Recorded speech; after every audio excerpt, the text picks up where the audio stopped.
والعلاقات السوية الحلوة هي اللي فيها المشاركة النفسية، لأن أفراحها بتتضاعف وأحزانها بتتقسم وبتخف. ساعات كتير بنفتكر إنه أحزان وأفراح حبايبنا والناس اللي حوالينا ده جزء من قصة حياتهم، وإن أنا أفرح معاهم أو أزعل معاهم ده أنا بعمل لهم ده وبشيل من عليهم.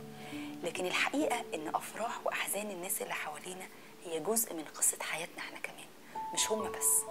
فلما هفرح لغيري الفرحة هتعديني، ولما هشيل مع غيري هعمل اللي أنا أتمنى يتعمل معايا لو أنا عندي موقف صعب، وبالتالي ده هيعود عليا بالخير برضه.